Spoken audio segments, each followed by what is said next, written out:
అందుకని ఏమంటున్నా జర మీ ఫ్లెక్సిబుల్ టైం తీసి జర ఇట్లా ఈ వెజిటేబుల్స్ పార్ట్ టైం చేసుకున్నా కూడా మీకు ఏమైతే అంటే ఈ 1.8 CR మైనస్ చేసినా కూడా ఎంత మిగులుతాయి ఇంకా రిమైనింగ్ ఒక 60 lakhs మిగులుతాయి. ఇంకా బెటర్ కాదు దీనికి. ఏమంటారా 60,000 చేసిన పని కూడా ఫుల్ఫిల్ చేసుకోలేదు. ఇది 5 ఏళ్ళు ఫుల్ఫిల్ చేసుకోవచ్చు.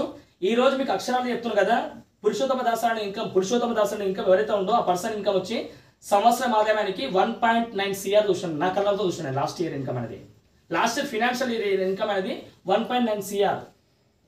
ఎంత సంవత్సరానికి 1.9 CR. ఇక్కడ ఎంత రాసి నేను 5 ఏళ్ళకి రాస్తాను. ఇప్పుడు సంవత్సరానికి 2 అనుకో, రౌండ్ ఫిగర్ 2 CR అనుకుందాం. రౌండ్ ఫిగర్ 2 CR తీసుకుంటే కమింగ్ వచ్చి 5 ఏళ్ళ ఇన్కమ్ ఎంత అనేది 10 కోట్లు. ఇప్పుడు ఏ జాబ్లో చేస్తే వస్తాయి నాకు అర్థం కాదు. నువ్వు ఏ బిజినెస్ చేస్తే నీకు అంత డబ్బులు వస్తాయి. ఈ జనరేషన్లో నువ్వు మర్చిపోయి బిజినెస్ స్టార్ట్ చేసినా కూడా నువ్వు 10 లక్షల రూపాయలు ఎంతమందికి ఎట్లుండే. ఒకప్పుడు బిజినెస్ ఎట్లుంటుంది అంటే మా తాత వాళ్ళు చెప్తుండే, మా నాన్న వాళ్ళు చెప్తున్నమాట ఏమనంటే 1,00,000 రూపాయలు పెడితే 10 లక్షలు సంపాదించుకుంటావు ఒకప్పుడు. ఇప్పుడు 10 లక్షలు పెట్టి నువ్వు 50 కూడా సంపాదిస్తావు కరెక్ట్గా. దాని కులవృత్తికి అలవాటైనవు, బిజినెస్కి అలవాటైనవు కాబట్టిగా చేయలేక సావలేక ముందర నువ్వు వెనకాల పోయానట్టు నేను సచ్చినట్టు అన్న పని చేయాల్సింది అంతే.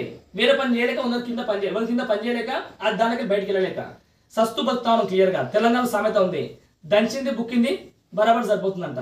ఒకప్పుడు సామెత కానీ ఇప్పుడు ఏమంటున్నా, నువ్వు దంచిన దానికి డబల్ అప్పు చేసి ఖర్చు పెడుతున్నావు, నువ్వు అప్పు చేసి అడ్జస్ట్ అయిపోతున్నావు అంతే.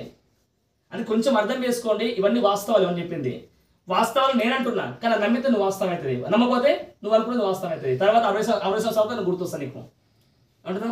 మీరు 60 సంవత్సరాల తర్వాత నేను ఖచ్చితంగా గుర్తొస్తా. అప్పుడు గుర్తొస్తే ఒకవేళ నీకు ఎట్లుండాలా, నీ ఇన్కమ్ కొన్ని కోట్లలో ఉండాలా. ఇప్పుడు గుర్తు తెచ్చుకుంటే చాలా హ్యాపీ, అప్పుడు గుర్తు తెచ్చుకున్నావు అనుకో లాస్ అయిపోతావు పక్క చెప్తున్నా. అందుకే గుర్తుపెట్టుకొని చిన్న మాట చెప్తున్నాను.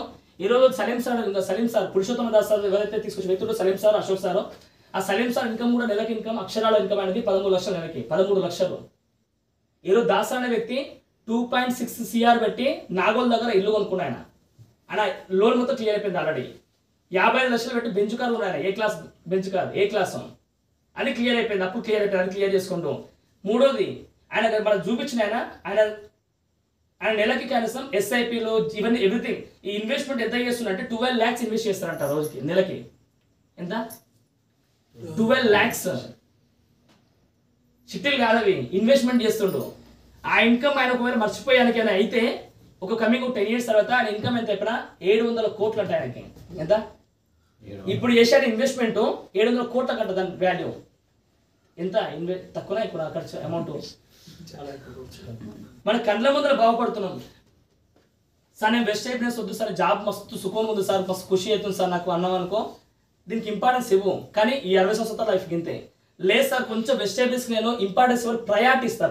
ఏమంటున్నా ప్రయారిటీ ఇస్తా అన్నావు అనుకో, నీ లైఫ్ ఖచ్చితంగా 5 years తర్వాత చూడు 100% పక్కా మారుతుంది. నేను లాస్ట్ ఒక మాట ఇప్పుడు క్లోజ్ చేస్తాను. ఏంటంటే చాలా వాల్యుబుల్ వర్డ్ అది.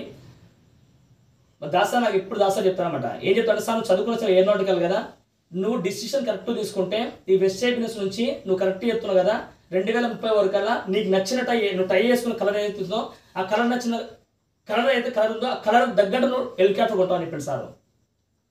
కలర్కు మ్యాచ్ అయ్యి హెలికాప్టర్ కొంటాను చెప్పండి సార్ ఆయన. ఇది నిజమా అబద్ధం మాట? కొంచెం నిజం అనిపిస్తుందా అబద్ధం అనిపిస్తుందా? దాని లైవ్ ఎగ్జాంపుల్ చెప్తా, ఎట్లా అని చెప్తా. ఎందుకంటే ఒక 40 ఏళ్ళ కింద ప్రతి ఒక్క ఇంటి ముందు ఏముండేది? ఒక 40 ఏళ్ళ కింద ప్రతి ఒక్క ఇంటి ముందు ఏముండేది? ఒక 40 ఏళ్ళ కింద ఎడ్ల బండి ఉండేది తెలుసా? ఎడ్ల బండి తెలుసా? తర్వాత ట్రెండ్ ఏమైంది? సైకిల్, అట్లా సైకిల్. తర్వాత లూనా, టీవీఎస్ షాంపూ, తర్వాత లోన్ వచ్చింది, తర్వాత స్కూటర్ చెతక్ వచ్చింది, తర్వాత బైక్ స్ప్లెండర్ బైక్ వచ్చింది, తర్వాత బుల్లెట్. అప్పుడు బుల్లెట్ వచ్చిందా?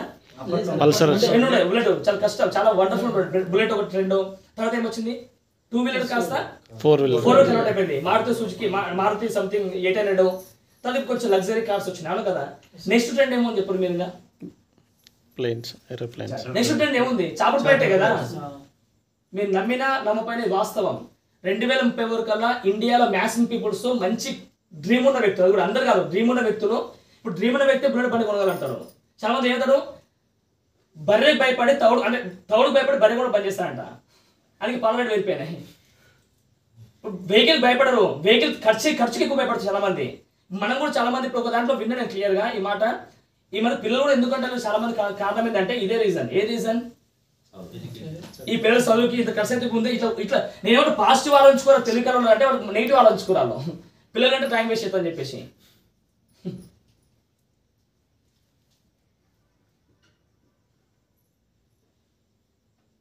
ఇది డిఐ డిక్స్ అంటారు, ఏమంటాం ఒక షార్ట్ ఒక ఇంగ్లీష్లో విన్నా, కోటేషన్ బుక్లో విన్నా.